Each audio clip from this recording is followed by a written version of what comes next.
And welcome to the 11th edition of Tata Literature Live, sponsored by Tata Projects and Tata Steel. This session is sponsored by Mariwala Charities. Well, 7 days with 150 authors across 5 continents, all coming together in one digital festival that you can attend right from your home. How wonderful is that? Coming up now is a special event, the launch of an important book for our today's times, followed by a discussion. The book in question is The Battle of Belonging on Nationalism, Patriotism, and What It Means to Be an Indian, written by none other than Dr. Shashi Tharoor. It gives me great pleasure to invite Festival Director Anil Dharkar to do the honors by launching the book. Over to Anil Dharkar. So, here's the bag which contains the book. Shashi, we're dispensing with wrapping the book and struggling with the sellotape. And here we are. It's delighted. Thank you. And it's a very impressive looking book. And you call it your magnum opus, which I'm sure it is. So I'm so happy to launch it. And over to you for your discussion. Thank you, Anil Dharkar. And now for the discussion, the topic of which is lay of the land. I would like to inform you now that we will be taking questions from you, the audience, to be answered at the end of the session. So make sure you type out your questions in the comment section as the session goes along. Rabindranath Tagore wrote, and I quote, "When this organization of politics and commerce, whose other name is nation, becomes all-powerful at the cost of the harmony of the higher social life, then it is an evil day for humanity."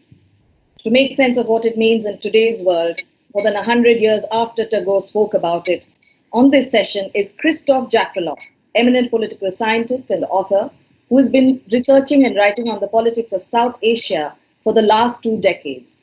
He has also authored multiple books on the politics of Hindu nationalism and caste-based mobilizations in India. Joining him in the discussion is third-term Member of Parliament for Thiruvananthapuram and best-selling author of 21 books, Dr. Shashi Tharoor.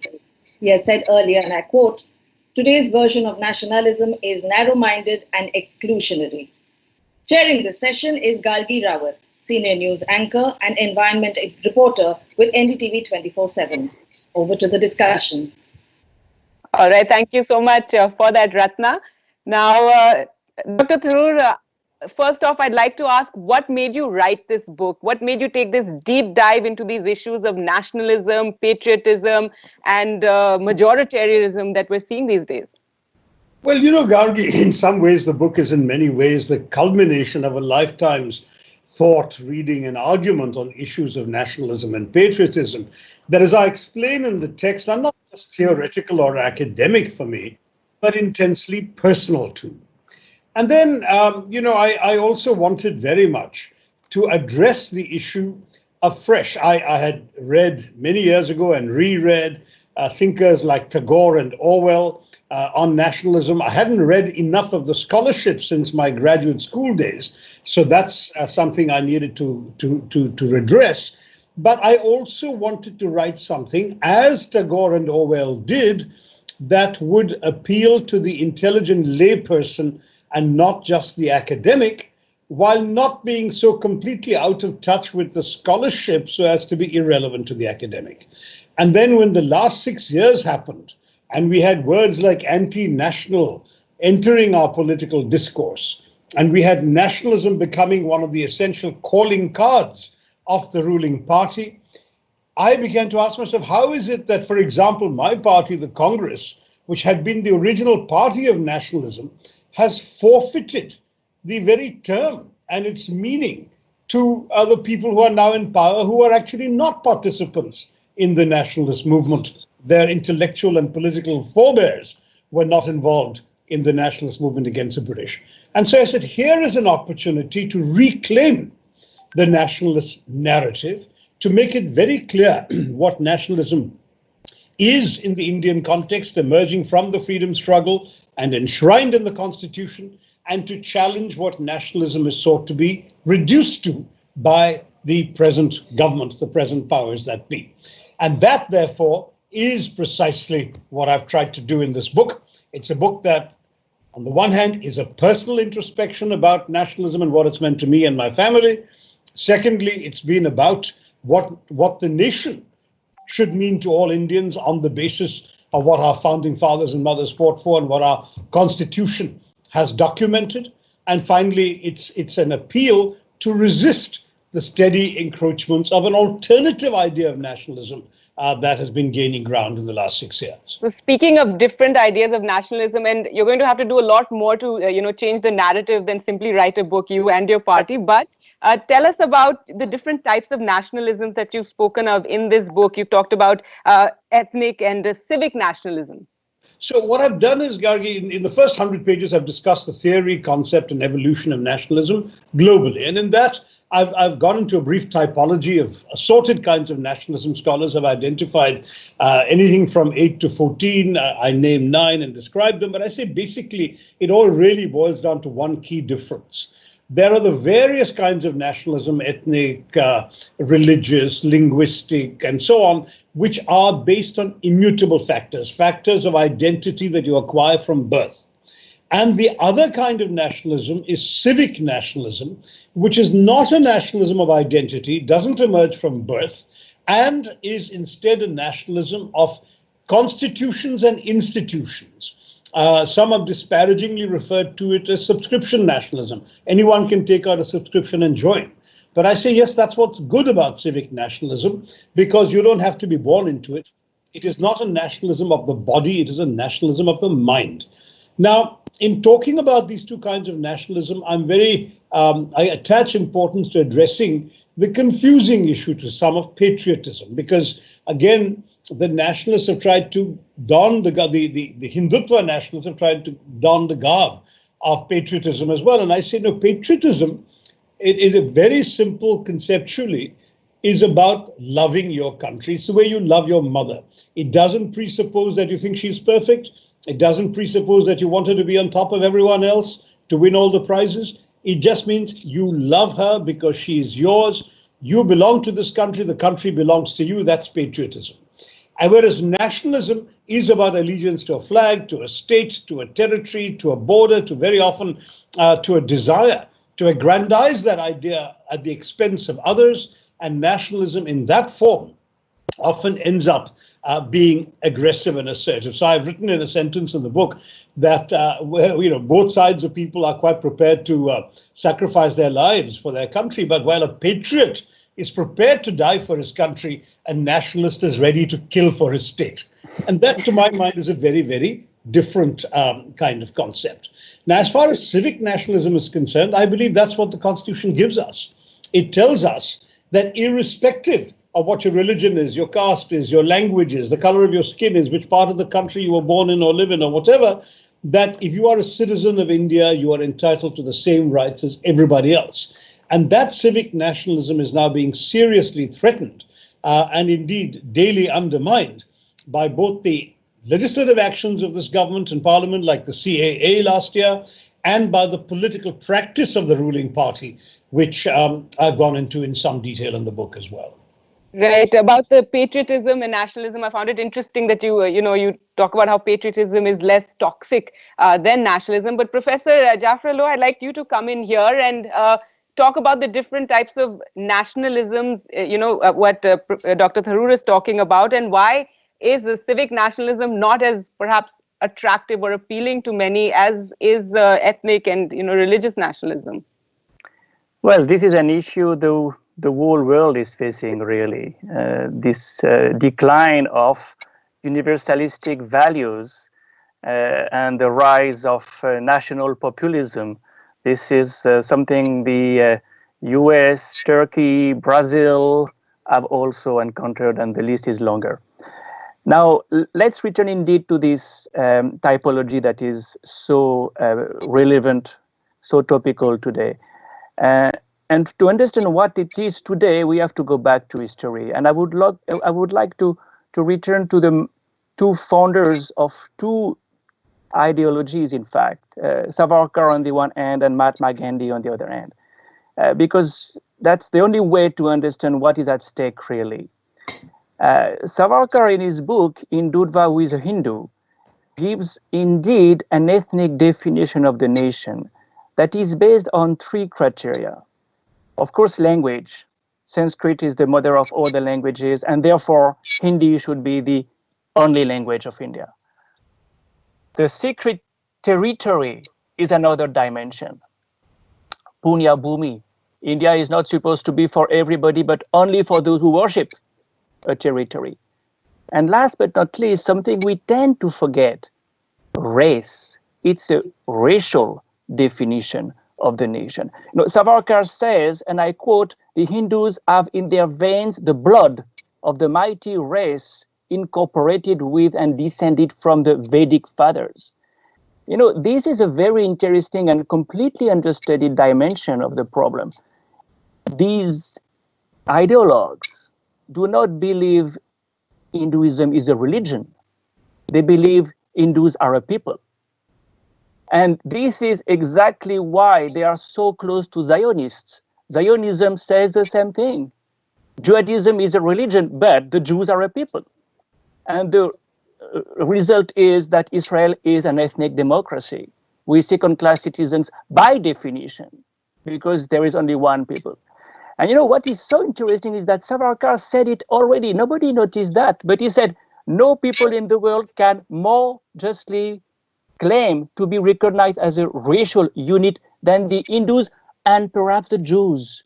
1923, the Jews and the Hindus are on a par as the pure people, the elected people, the chosen people, if you want. You know, if you contrast that to what Mahatma Gandhi said, of course, you are on a completely opposite, pole. And it's very interesting because it's even more than civic nationalism. Gandhi goes beyond civic nationalism. He recognizes culture as an important identity marker, but he looks at all the communities on a par, on an equal footing. You may be in a majority, you may be in a minority, you are equally entitled to the same rights. And this tradition is something you will find in so many of his achievements. I'd like just to mention a couple of them.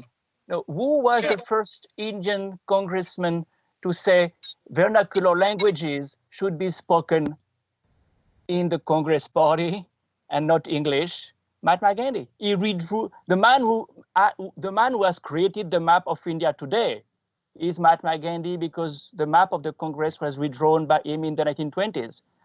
So multiculturalism has to go through languages, and all the languages are welcome in India, and that's why there are so many official languages in the Indian constitution.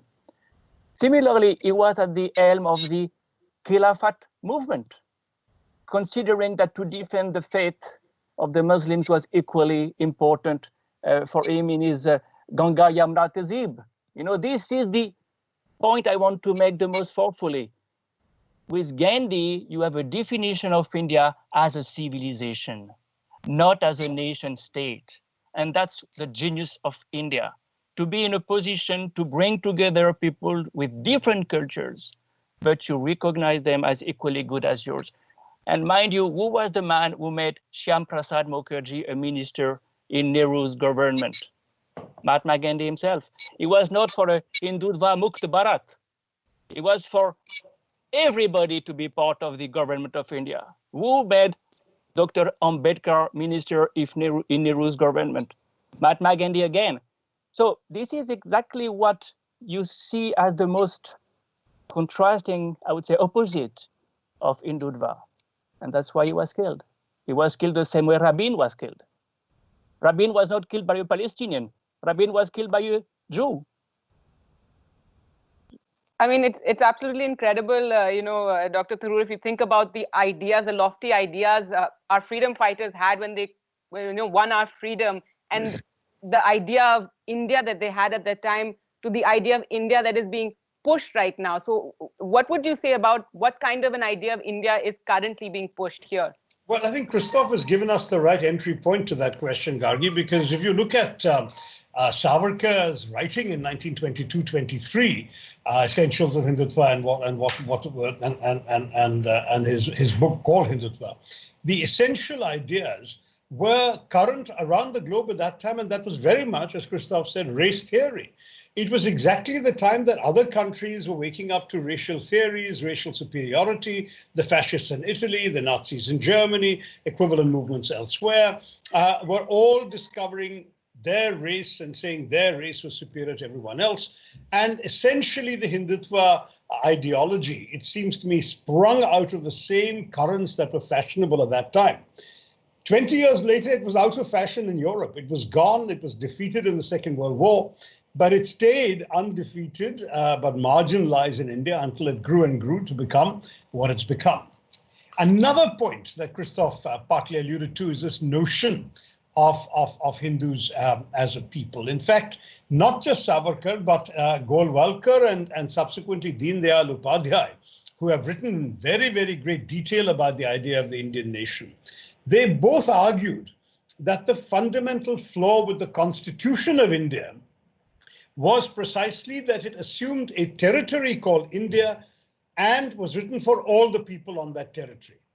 Wrong, they said. A nation is not a territory, a nation is a people.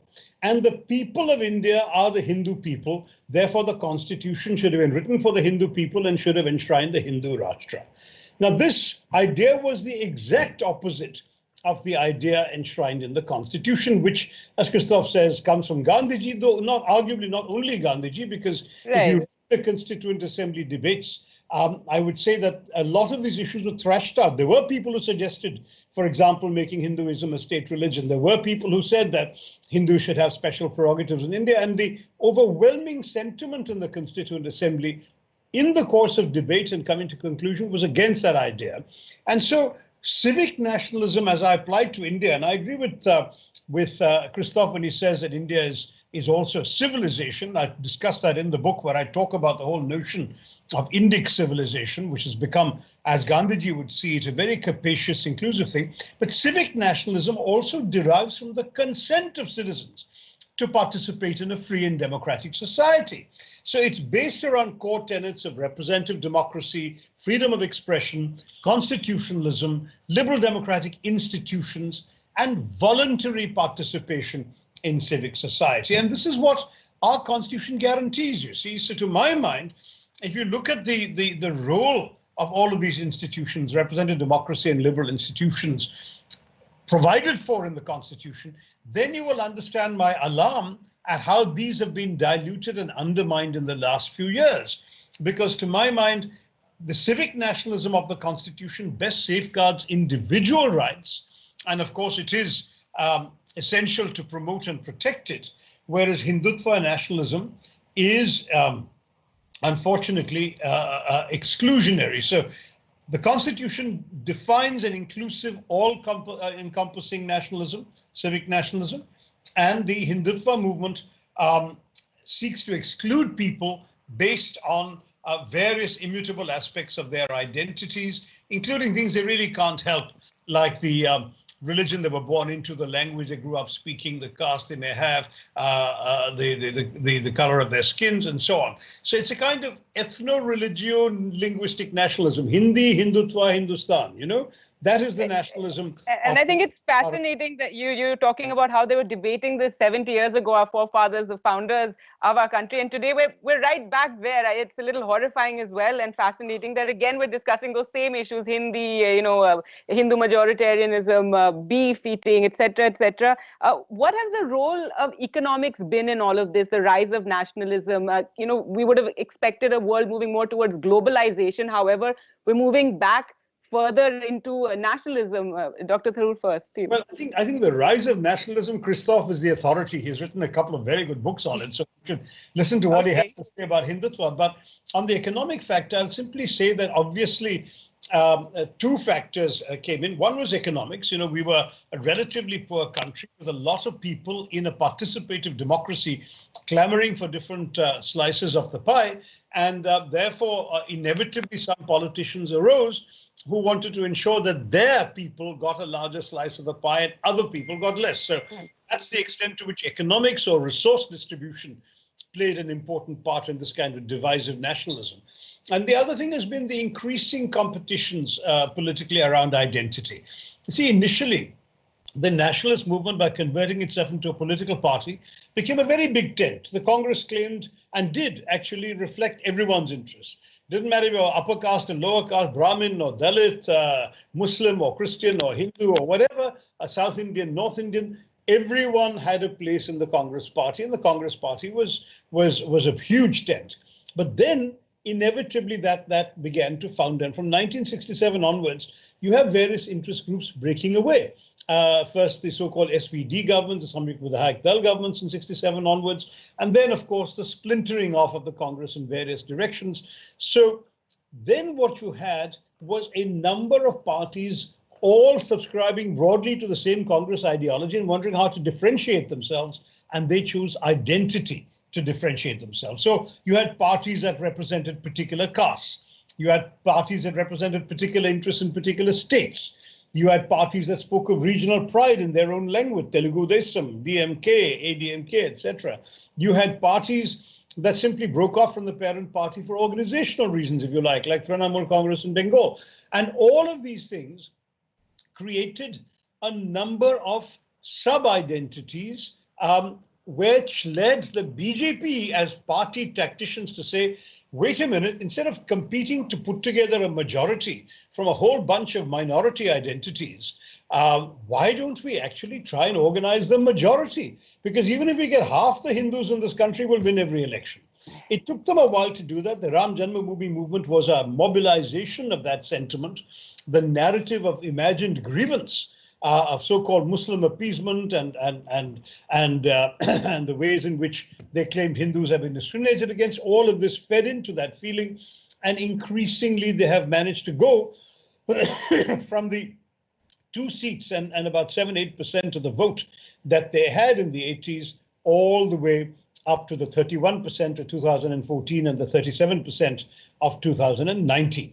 And that, I suggest, is the playing out of this strategy of trying to take Hindutva as an all-encompassing idea, subsume the differences amongst different interest groups by speaking of a larger common narrative and a common interest, demonizing the Muslims and other minorities in the process, and describing this as nationalism, which to my mind it is not.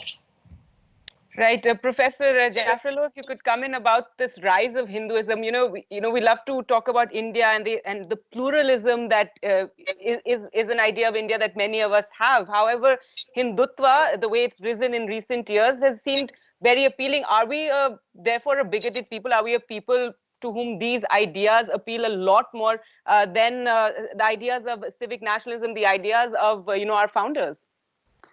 Well, there is nothing like fixed identity.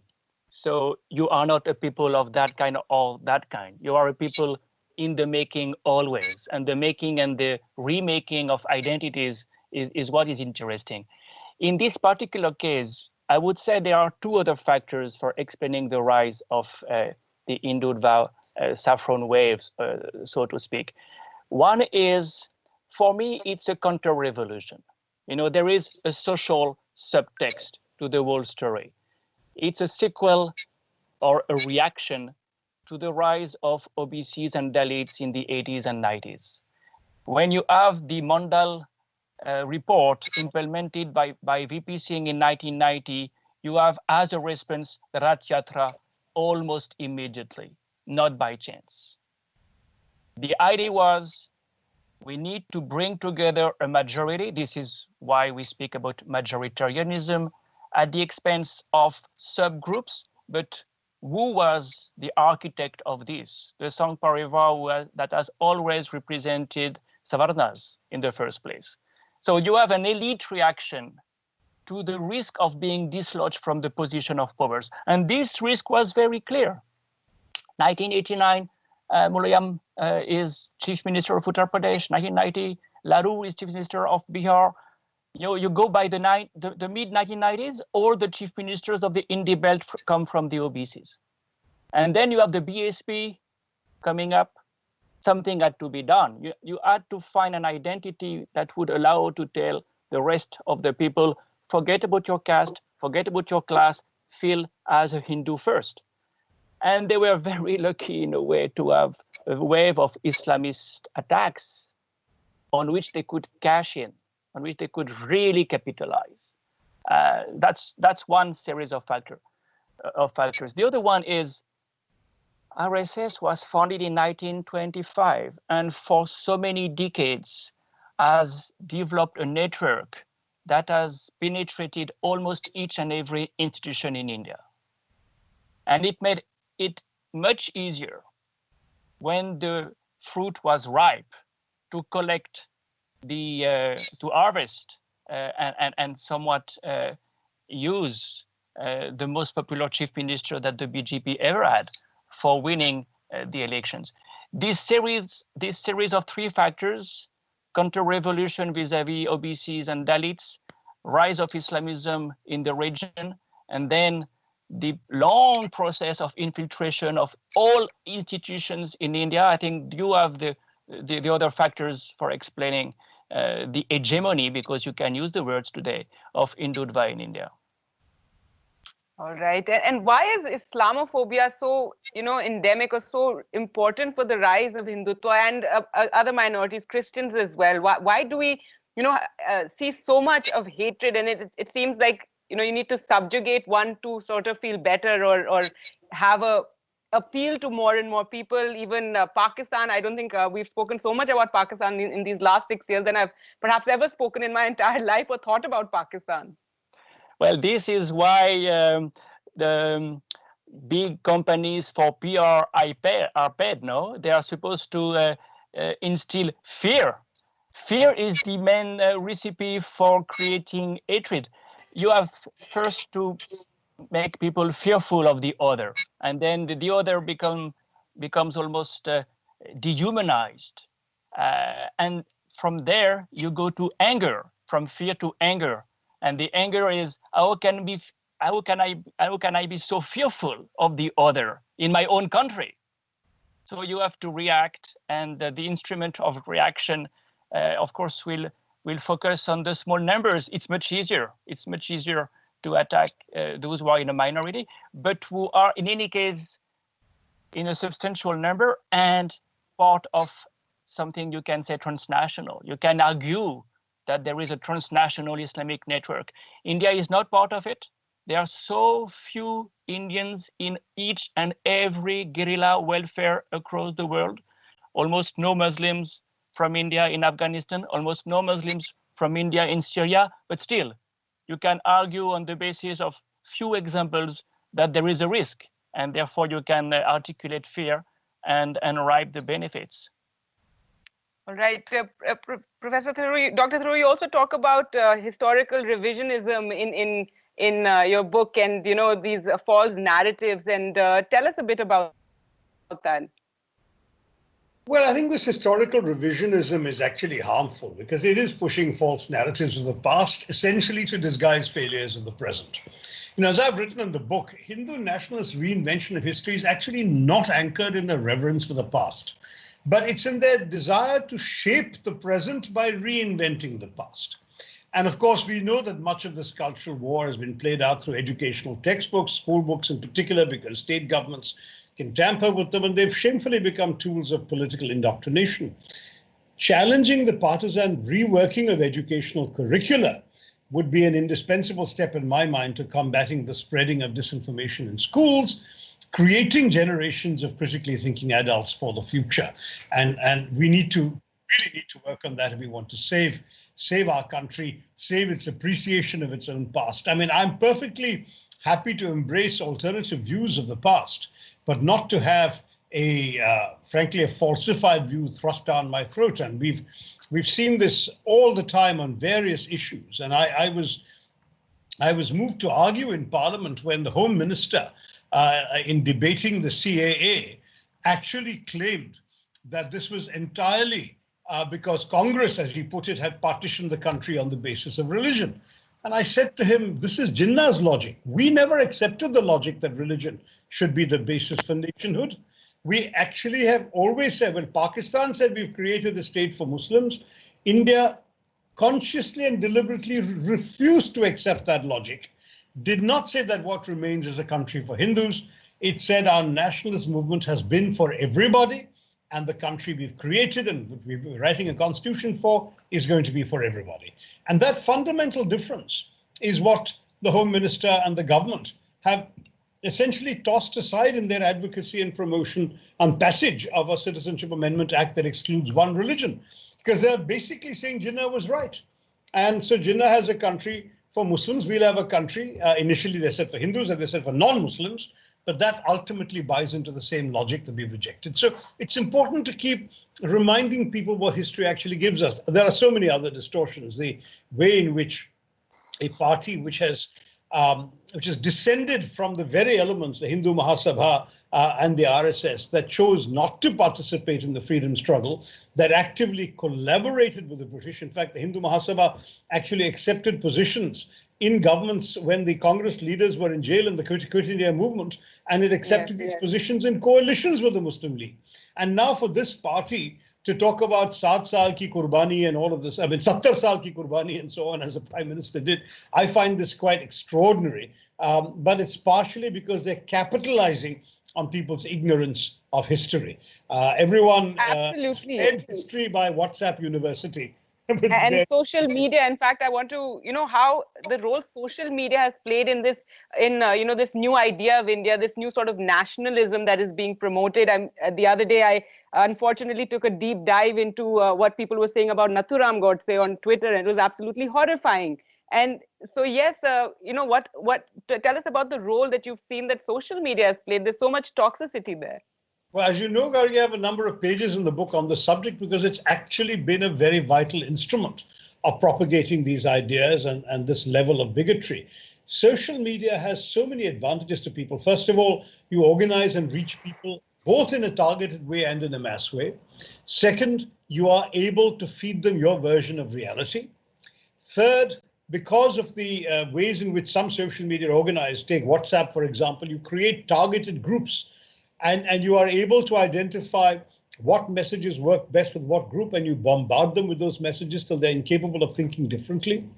On top of that, on the general social media like Twitter or whatever, you have a situation where you not only broadcast very toxic and bigoted messages, but you actually catalyze more toxicity and bigotry, because people who may have harbored such thoughts but kept them for themselves, thinking that, oh my gosh, it's not polite to say such things publicly.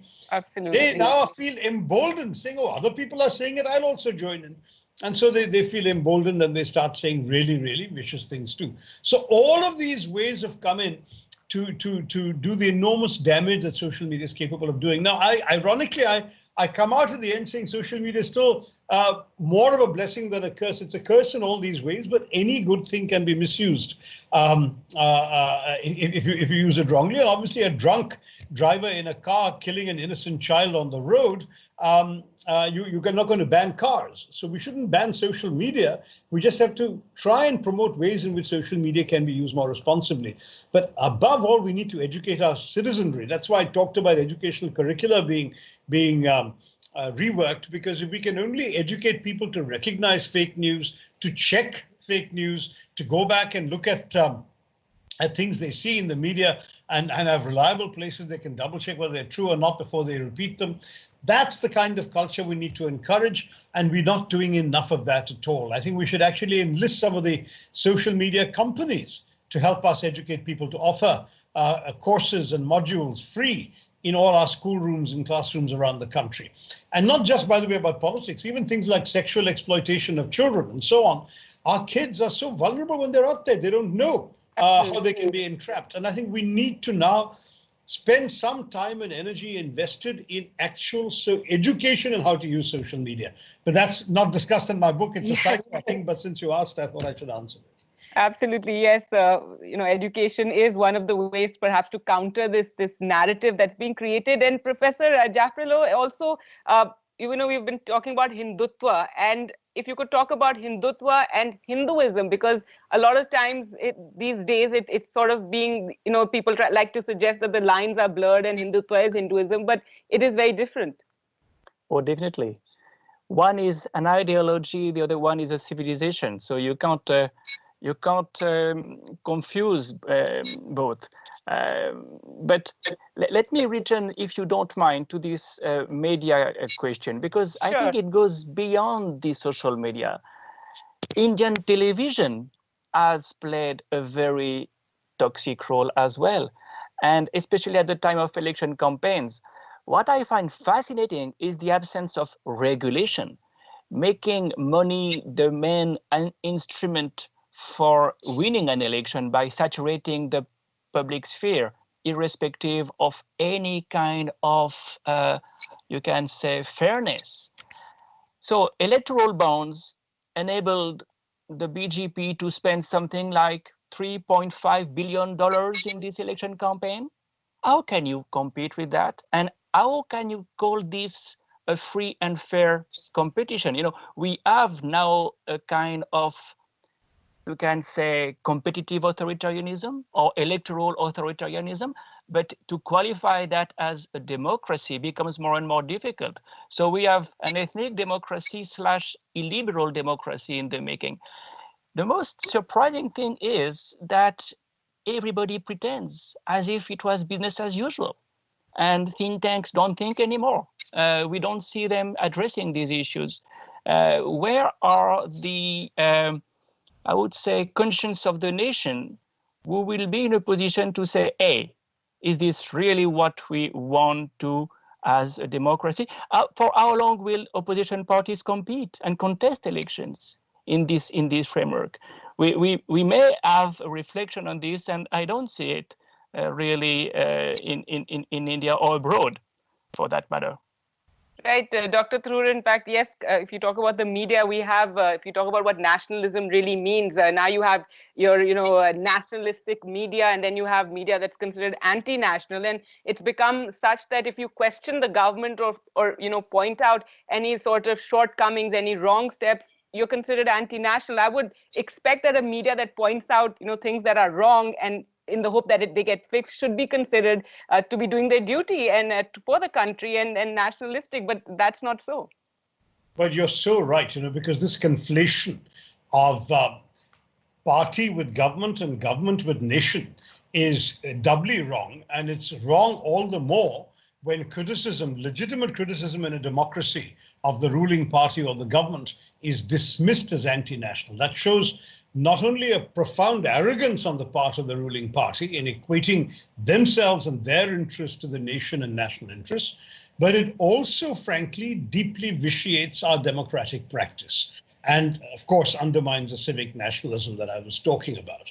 The truth is that nationalism is something that embraces everybody, including the people you disagree with.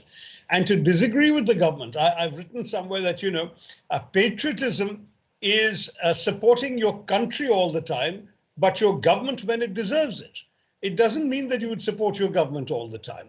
And you can say about nationalism. The truth of the matter is that when you look at the actual situation, the highest form of patriotism is pointing out when the government is wrong. Because you are actually defending the interests of the country as a whole and everybody on it, in it, against the behavior, practices, policies, decisions, and errors of those who happen to be in power now. But they're not immortal. India is. Absolutely. I couldn't agree more, especially on the question of the media currently. But Professor Jaffrelot, so what is the way out? You spoke about how the RSS is spread across the country. We've spoken about how the ideas that are being promoted currently about the type of nationalism is something that's very appealing to a majority of the people. So how does one counter this? What do you hold out any hope in countering this in the years to come? The years, certainly, maybe the decades.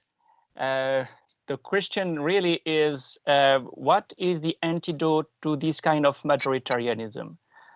I do see it only in socioeconomic considerations. And I think that at one point of time, the economic crisis India is facing, and that will deepen and deepen. the impact of crony capitalism that makes the concentration of power in the hands of few people, and of course the impact of COVID-19. The crisis is there for a long time. So at one point of time, the question of how much does the government deliver, the accountability question will come. And that's something that will probably have socio-economic roots. So if Indians want a different government with different policies, and in a way a rehabilitation of policies at the expense of politics, you can't only do politics. You have to have a plan. You have to know where you are heading on. And not only in socioeconomic terms, but also in defense terms, in diplomatic terms. If at one point of time there is a realization that alternatives are possible, then you may see indeed some ray of hope. But what is fascinating at the moment is that clearly the government is above accountability. That's the most fascinating thing for any student of politics. Usually after so many years, with a decline of the growth rate for so many years, there is a realization that probably the policies are not the right one. And usually you punish the government.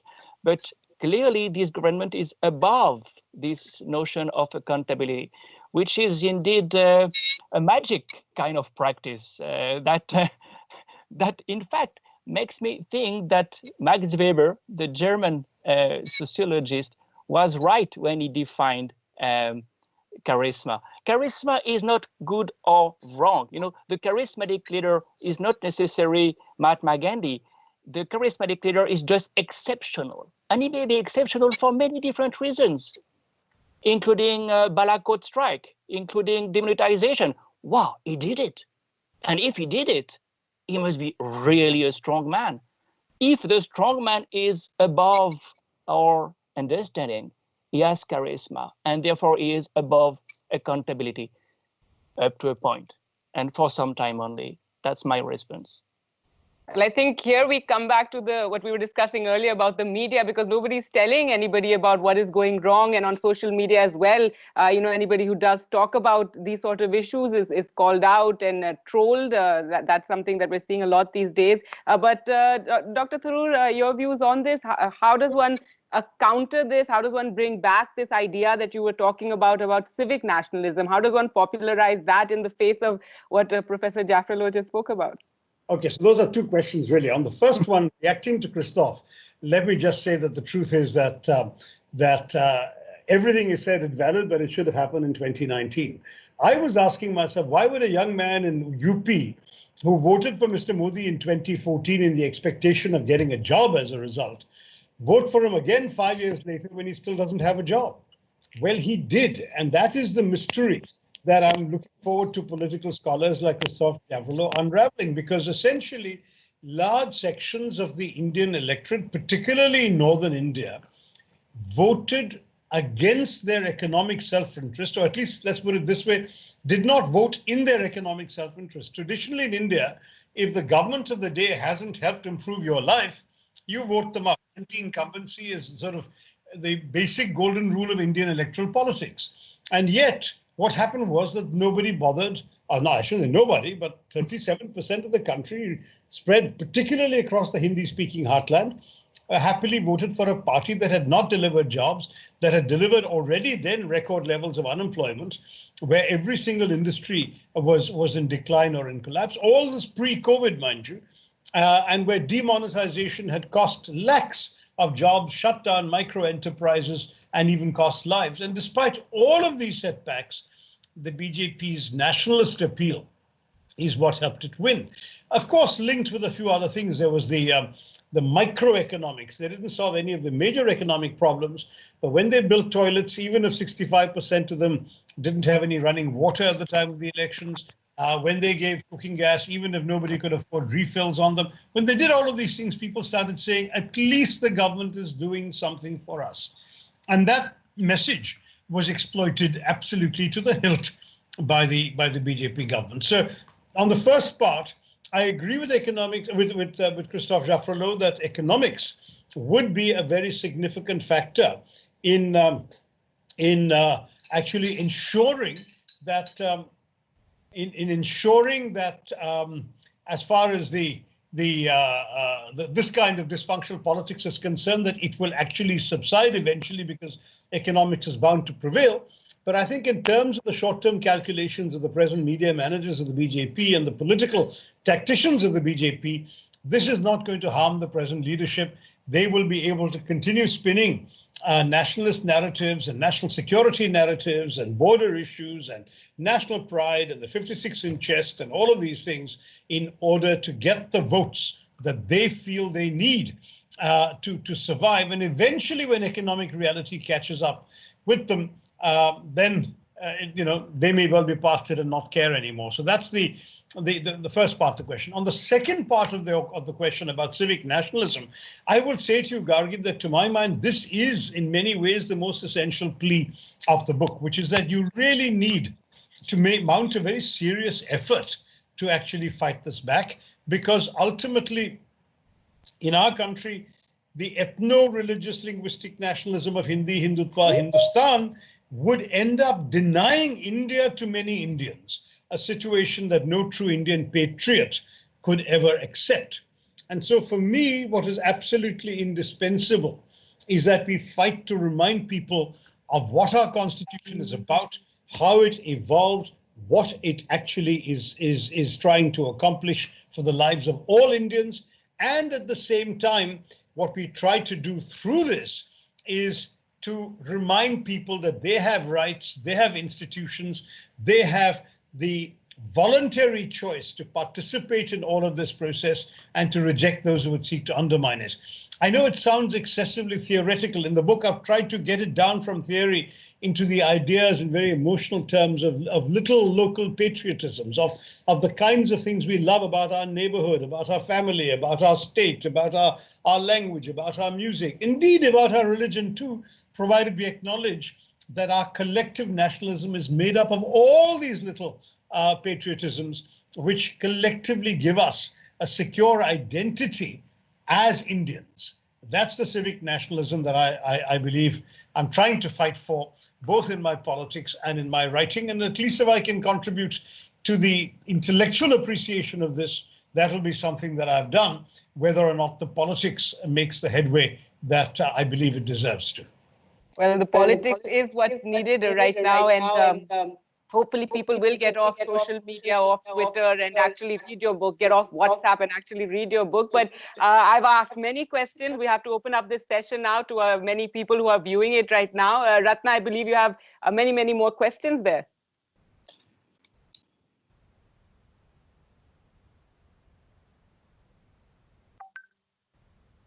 Yes, that's right, Gargi. Lots of questions have come in. It is indeed time for the Q&A.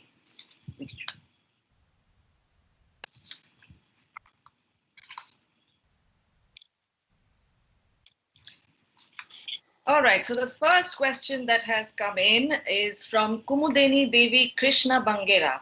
What are your views when people all over the world are talking about an alternative to politics, politicians and existing government systems? They feel it is time to move aside and make way for the selected over elected. Gargi, I'll leave it up to you to figure who to throw this question out to. Well, Dr. Tharoor? Well, I don't think that the questioner, Ms. Bangera, is being entirely fair in saying that everybody wants to move from the elected to the selected. I'm not convinced that that's the case. And certainly the only coherent articulation of an alternative idea to liberal democracy has come from the Chinese Communist Party, which, in fact, there's a Harvard professor, Professor Bell, who's written a book in which he argues that the Chinese system is actually superior to democracy because it is essentially predicated on meritocracy, selection at all levels, examinations to get in, rise up the system, and that it's always ability that gets through. I think the argument is specious to begin with, given so many of the current Chinese Communist Party leadership appear to be dynasts and sons and descendants of other Communist Party leaders of an earlier generation. But be that as it may, the larger objection, of course, is that it's all very well for you to spout those theories from Harvard, but how would you like to live in such a system if you are not a beneficiary of it? The great advantage of civic nationalism and liberal democracy is that it protects individual rights, whether or not you subscribe to the prevailing orthodoxies of the age, whether or not you subscribe to to supporting the ruling party of the country at that time. Essentially, it's that individual freedom to be yourself, to behave differently, to dissent, that the cause I'm advocating privileges. Now, as far as the political class is concerned, I understand the despair or even frustration that many people are feeling with many of the politicians around the world. Mr. Trump's election in America was actually a manifestation of that it was a desire to turn to somebody completely untainted, quote unquote, by professional politics. I don't think we've reached that stage in India. In fact, I discovered that because one of the arguments used against me when I came from 29 years at the United Nations to contest an election for the first time was the argument that he doesn't, he's got no political experience, only a real politician can represent us, was the argument. And so I think in India there still is a fair amount of respect for the professional politician who comes out of the grassroots, at least in theory, and is able to speak more authentically for his or her people. I don't think there's any rush to replacing them with selected people. So I would not agree with the thrust of that question. All right, next question, Ratna. Yes, moving into the next question from Dijottam Bhattacharjee. Can Professor Jaffrelot please discuss a bit more his point on penetration of institutions as a factor in the establishment of Hindutva hegemony? Professor? Yes, certainly. You see that the Sangh Parivar has now a very large range of specialized groups. You have, of course, the ABVP that has penetrated the university campuses. And in Delhi, of course, this is evident from the way they have behaved on the JNU campus, but also on the DU campus. You have the Bharatiya Mazdoor Sangh that has become the largest trade union in India, if you go by the last professional elections, and which are in a way for class collaboration instead of, you can say, defense of the workers. And by the way, ABVP is also a strange animal because it's not for students only, it's also for teachers, which means that both categories are supposed to be bracketed together. Bharatiya Kisan Sangh, BKS, is a very interesting other group that has penetrated the Kisan movement. Incidentally, in Gujarat, they fought against the Modi government when he was chief minister because they had to defend the peasants against some hike in the electricity rates. The list is very long, and it has been a very interesting, I think unique in the world, attempt at penetrating each and every milieux, including the institutions representing them. So we have to analyze, study, that's what I do at the micro level, how that works, how that operates vis-à-vis the judiciary, vis-à-vis the bureaucracy, and it's a very important study of what I call the deep state. It's a kind of deep state. Right, Ratna, next question. Yes, this question is again to Professor Jaffrelot. What do you think about what France is going through right now? What kind of nationalism is being encouraged by Macron that is perpetuating Islamophobia versus free speech divide? That's an excellent question, because if there is a country where you have a very similar tension between two kinds of nationalism, France is really an excellent case. You have the nationalism that has resulted from the 1789 revolution, and in fact, in the words of Shashi, you can call it patriotism, in the name of enlightenment, in the name of equality. And you have the nationalism that was born after the defeat against Germany in 1870. And that is the revengeful, based on Christianity, based on much more traditional views of who is a Frenchman. This is, I would say, these are the two faces of the same coin. And for the moment, President Macron is, I would say, at the interface of these two Janus-like figures. Because in France, like everywhere in the world, almost, pressures coming from ethno-nationalism, national populism, has to be absorbed. And to run after the original is something every party has done, every mainstream party has done. Congress did it some time ago, and running after BJP was one of the reasons why it was also badly affected. I'm afraid we may feel the same way, and that may be a very damaging evolution. Let's see, keeps our fingers crossed, but Europe has certainly a very challenging future on that front. Right, I think we're all watching France very closely to see what happens and keeping our fingers crossed. Yes, Ratna? Yes. So the next question is from Amit Jain. And if I may just make a note that there are 2 question marks at the end of the question. And the question is, how do we make civic nationalism popular amongst masses? Question mark, question mark. I think explaining to them their rights, Ratnavali. Mr. Jain is right in saying that, you know, the difficulty with many of these conversations that I have, and I have now authored, I think, all the books that I plan to write for a long time on these issues, because I've done The Paradoxical Prime Minister, where I tried to get into some of these issues. I've done now this contribution to this conversation.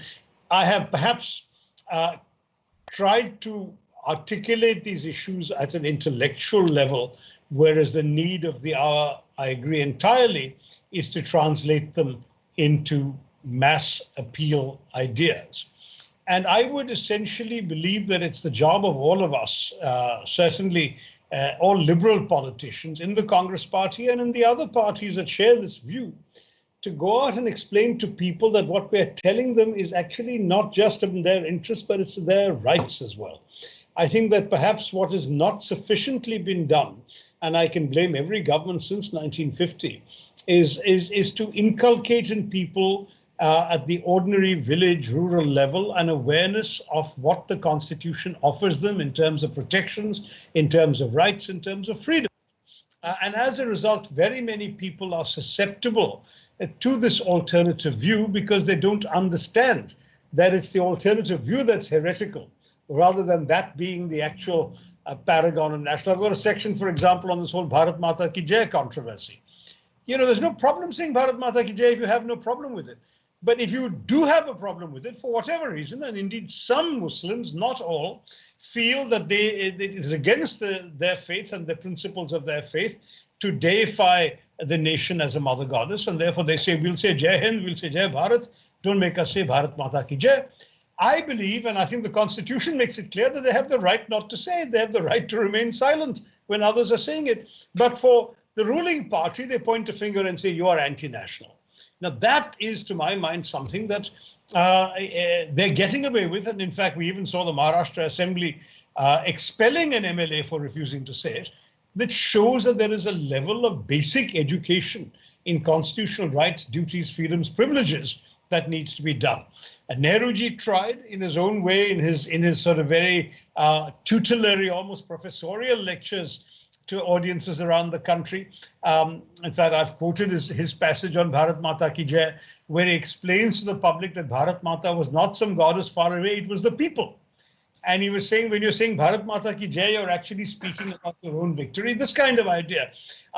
Perhaps we now need to get out and have much more of this, rather than taking for granted the very things that the ruling party and its ideologues are now challenging fundamentally, without perhaps enough contestation at the grassroots level from the rest of us. See, my task is a bit different as a popular politician. I've been elected 3 times, but from Kerala, where the political environment is different, where I only have 10% Muslims in my constituency, but if I speak strongly about the integration of Muslims into Indian society and the full equality of Muslims, I get a receptive audience, even though they're only, it's not a question of vote bank politics, as people say, because I can, I don't need the 10%, as it were, but I do it because these are the principles I advocate and they fall on receptive ground.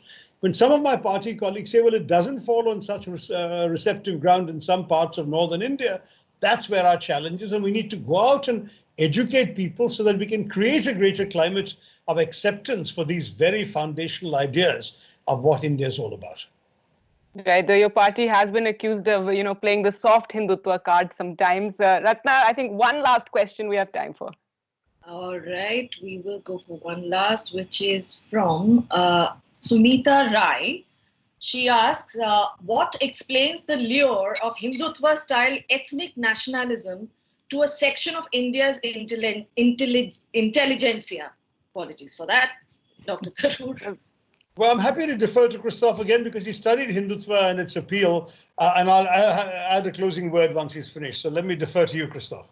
Well, I don't think you will have to defer to me because I don't think there is such a strong appeal, in fact, really. It's a very interesting development. They have tried hard to have intellectuals on their side. And among my colleagues at the university level, even among, I would say, journalists, I mean journalists, there are very few people who would have really sided completely, even partly.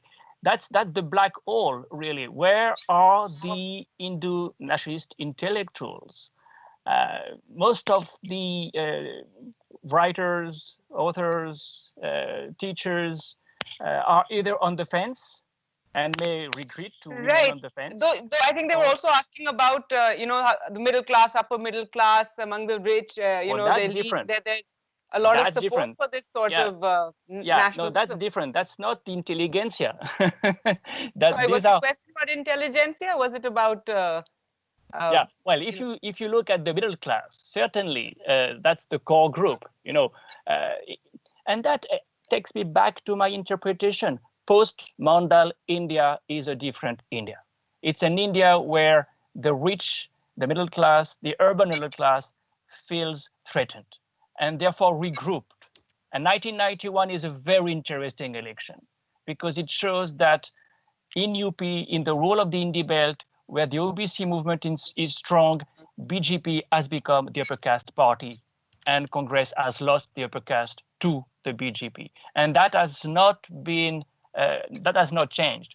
So it's a different story to look at socioeconomic caste-based identities and to look at the intellectuals. The intellectuals have not changed their side. A very interesting point, if you look at the Lokniti polls, CSDS Lokniti surveys, they show that in the 90s, the richer you are, the more BJP oriented you are too. And you see a very interesting discourse that becomes legitimate. Mr. Om Birla can say Brahmins are superior by birth. By the way, a justice of some high court said the same thing very recently. How could you dare to say that in 1990? No way. It's precisely the subtext of the whole story. I would say upper caste revenge is somewhat the subtext. And upper caste and middle class go together. You can say upper caste and middle class vote bank. That's the vote bank, the socio-economic vote bank, plus the status-based vote bank. In reaction to what Mayavati and Kanshiram had done, in reaction to what the Yadavs had done, last word on that front. Who are the losers in this story? Yadavs and Jatavs. BJP has been very good at promoting MBCs or small OBCs at the expense of those who are really threatening, those who are really coming up. And they've done that with the Yadavs in the Indie Belt. They've done that with the Jatavs also. Nominating smaller caste groups leaders in order to cut to size those who were at the moment, at that time, in a position to dislodge some leaders, at least in rural India, from power. So we have to enter into these details for understanding what is this ideology really about. All right, and Dr. Tharoor, you wanted to add one last comment? Just the last word. I mean, first of all, I agree with Christophe, and I think the ideology is really about power. I just want to finish by saying that, however, we have not written off these people, Ratnavali and your questioner. As far as I'm concerned, we still have to fight for them. We still have to fight for the allegiance of a majority of India, because I believe Indians are not bigoted or intolerant. The vast majority of Indians have grown up in coexistence with others, with a philosophy, instinctive if not thought through, of accepting differences. We are used to seeing differences around us and embracing those differences, and we can translate that into a viable political message, in my view. So I've written the book because I believe the battle of belonging is worth waging. Thank you. Well, thank you. Thank you so much for that. And thank you, Professor Christophe Jaffrelot, Dr. Shashi Tharoor, and Gargi Rawat for that much-needed discussion. A big thanks to the co-sponsors, Tata Projects and Tata Steel, and session sponsors, Mariwala Charities. And here's some good news for the audience. You can find Dr. Tharoor's book, The Battle of Belonging, on nationalism, patriotism, and what it means to be Indian on tataclick.com. Coming up next at 9 p.m. is a look at the politics of the United States. The Unquiet American, with Michael Hudson and Vijay Prashad and Suhasini Haider as the chair. Head on to tatalitlive.in to see the full schedule and mark out your favorite sessions. There's so much going on, including sessions with Neil Gaiman and Lord Jeffrey Archer. So with that, I'll be signing off. See you soon at another session at Tata Literature Live.